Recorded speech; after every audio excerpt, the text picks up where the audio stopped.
नमस्कार. आज आपण गोडवरण भात करणार आहोत. साधारण 2 माणसाला पुरेल ह्या अंदाजाने 1 वाटी तांदूळ घ्यायचा आहे, अर्धी वाटी डाळ. इथे मी धुवून घेतलेला तांदूळ घेतलाय. 1 वाटी आहे तांदूळ धुतलेला आणि इथे धुतलेली डाळ आहे. 1 वाटी तांदूळासाठी 2 वाट्या पाणी घ्यायचं आहे.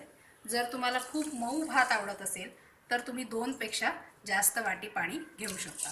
2 वाट्या पाणी घेतल्यावर तो भात थोडासा फडफडीत थोडासा मऊ होणार आहे. अर्धी वाटी डाळीसाठी 1 वाटी पाणी घ्यायचं आहे आणि डाळीमध्ये आता आपण डाळीमध्ये थोडासा हिंग आणि अर्धा चमचा हळद टाकणार आहोत. कुकरमध्ये ही रिंग भिजेल एवढं आपल्याला पाणी टाकायचं आहे. पाणी कमी झालं तर कुकरला वाफ धरणार नाही आणि पाणी जास्त झालं तर ते डाळीमध्ये किंवा भातामध्ये जाण्याची शक्यता असते. सगळ्यात आधी डाळ ठेवायची आहे. वरण आणि भात शिजवताना नेहमी डाळ ही खालीच ठेवायची आणि भात वरती ठेवायचा. कुकरमध्ये भात ठेवला की नेहमी झाकण ठेवायचं की जेणेकरून वरतून येणारी वाफ आतमध्ये भातात पडणार नाही. आणि मग कुकर आपण गॅसवर ठेवणार आहोत. गॅस ऑन करणार आहोत. कुकर 2 प्रकारचे असतात. एक वरून झाकण लावणारा कुकर असतो, हा असा आहे तसा, किंवा एक आतून झाकण लावणारा कुकर असतो. कुकर नेहमी घट्ट बसलाय की नाही हे बघायचं.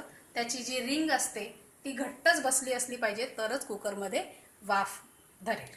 आता आपण ह्या वरण भातासाठी जेव्हा कुकर लावतो तेव्हा कमीत कमी 3 शिट्या व्हायला हव्यात. तर आपण 3 शिट्या होण्याची वाट बघूया. आता तुम्ही बघा शिटी होत आली आहे. आता ही आपली 3री शिटी होईल. नुसता जर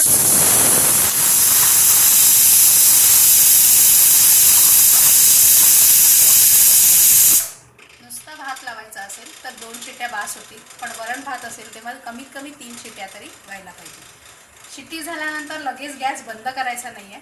थोडा वेळ वाट बघायची आहे. इथे सुरसुरसुर अशी वाफ यायला सुरुवात झाली की मगच गॅस बंद करायचा आहे.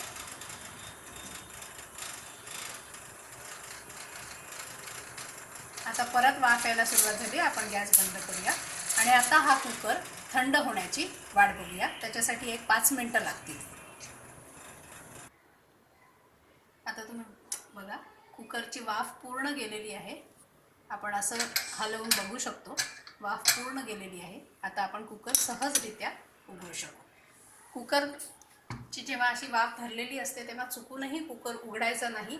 आयदर त्याचा वॉल जातो नाहीतर झाकण उडतं. आता सहजरित्या आपण हा कुकर उघडू शकतो.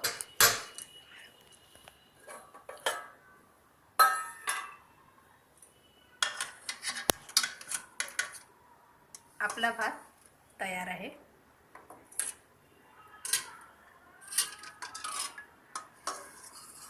वरण पण पूर्ण शिजलंय.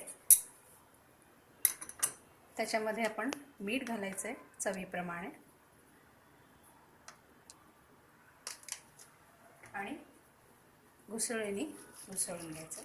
जर तुमच्याकडे रवी नसेल तर तुम्ही डावाने सुद्धा असं करून घुसळू शकता.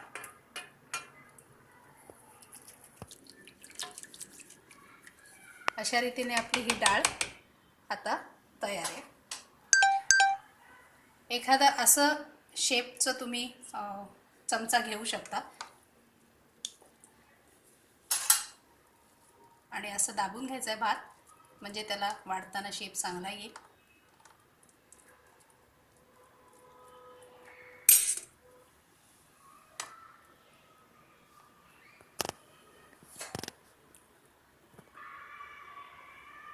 वरून तुपाची धार सुद्धा सोडू शकता. अशा रीतीने आपला वरण भात तयार आहे.